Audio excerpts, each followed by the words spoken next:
সপ্তাহে আমি একটা ফেসবুক পোস্ট করেছিলাম আমাদের গভর্নমেন্ট আর্ট কলেজ নিয়ে। তাতে অনেকেই সাড়া দিয়েছে। আমাদের যারা অ্যালুমনি, আমাদের এক্স স্টুডেন্টসরা, আমাদের সিনিয়ররা, ইভেন জুনিয়ররাও, যে আমাদের আর্ট কলেজে এখন যে সংকট, আর্ট কলেজের একটা হোস্টেল নেই।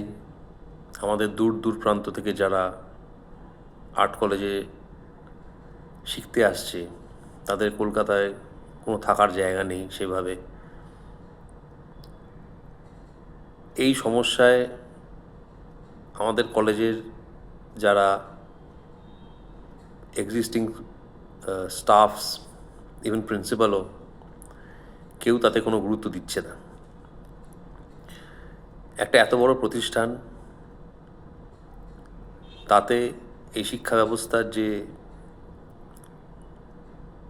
পতন, সেই নিয়েই আমার পোস্টটা ছিল এবং তাতে আমি অনেক সাড়াও পেয়েছি।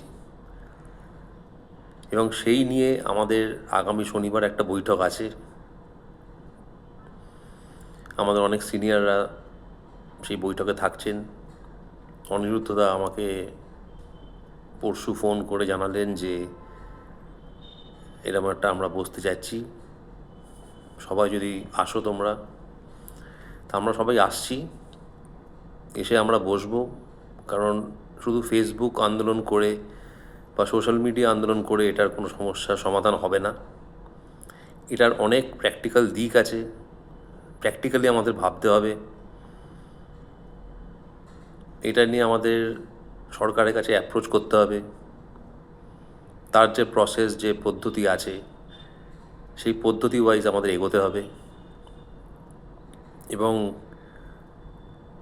আমার রিকোয়েস্ট সবাইকে, এক্স স্টুডেন্ট, অ্যালুমনি সবাইকে, যারা কলকাতায় থাকেন, যারা বাইরে থাকেন, তারা স্বেচ্ছায় এগিয়ে আসুন। এগিয়ে এসে আমাদের কলেজটাকে আবার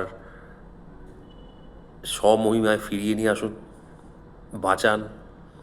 একটা হোস্টেলের ব্যবস্থা হোক, ছেলেরা থাকুক, থেকে সেখানে শিখুক।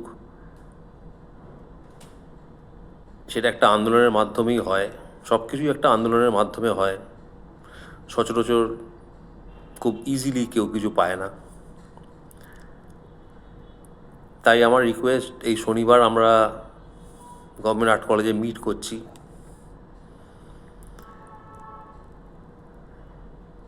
আপনারাও যদি অ্যাভেলেবেল থাকেন, সময় পান, তাহলে অবশ্যই আসবেন। বসি না, আমরা আলোচনা করি কি কি করণীয়, সরকারের কাছে কি আবেদন করা যায়। এই আশাই রইল। Thank you. যদি কেউ আসতে চান তাহলে আমাকে আমার নাম্বারে ফোন করতে পারেন বা মেসেজ করতে পারেন ডাইরেক্ট। এই ভিডিও নিচেও কমেন্টস করতে পারেন।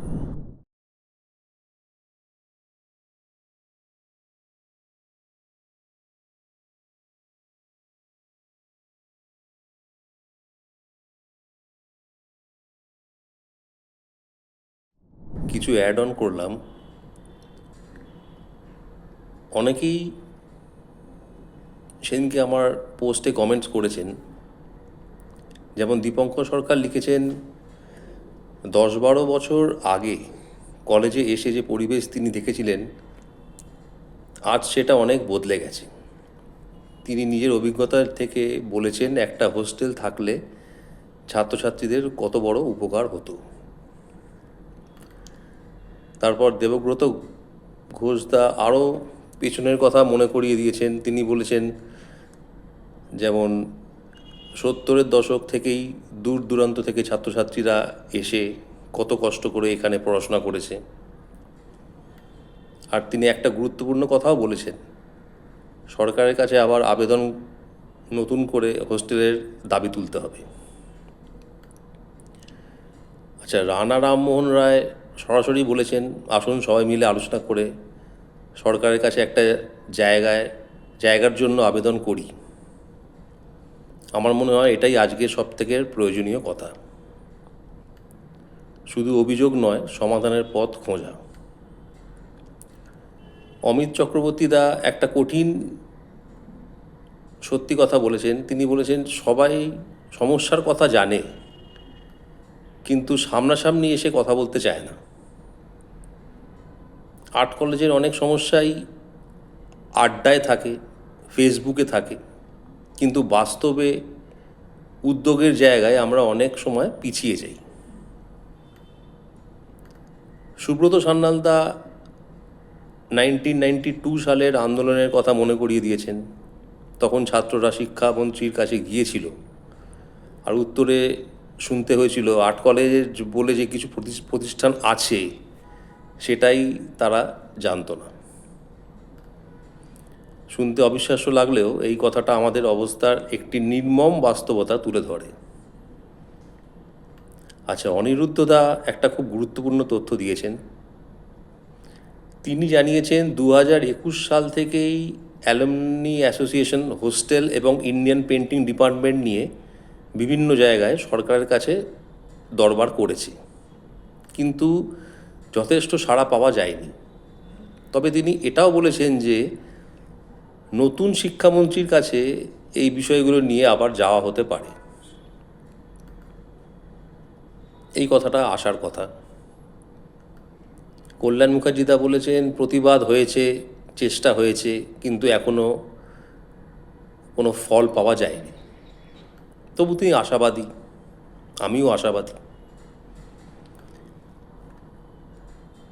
বিদ্যুৎ বসাকদা বলেছেন আর্ট কলেজের যে অবস্থায় তিনি দেখেছেন তা আজ পর্যন্ত অনেকটাই একই রয়ে গেছে, এবং তিনি বলেছেন এই বিষয়গুলোকে নিয়ে সামনে আনা দরকার। আমি তার সঙ্গে সম্পূর্ণ একমত।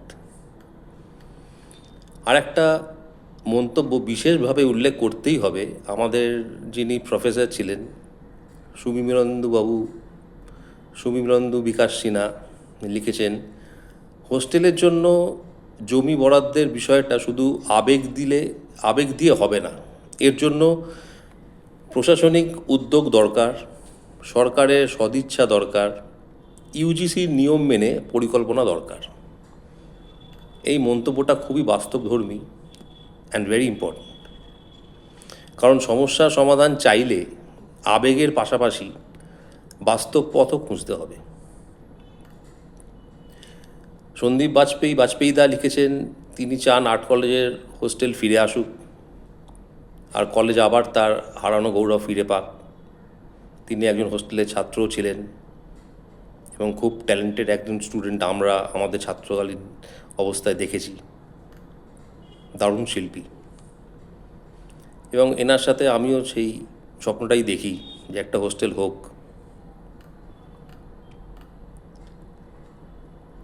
অপর্ণা গায়নের দীর্ঘ মন্তব্য পড়লে আর একটা বিষয় স্পষ্ট হয়, সমস্যাটা শুধু হোস্টেলের নয়, ইনফ্রাস্ট্রাকচার, রক্ষণাবেক্ষণ, কাজের পরিবেশ, ছাত্রছাত্রীদের সুযোগ সুবিধে সব কিছু নিয়েই নতুন করে ভাবার সময় আবার এসেছে।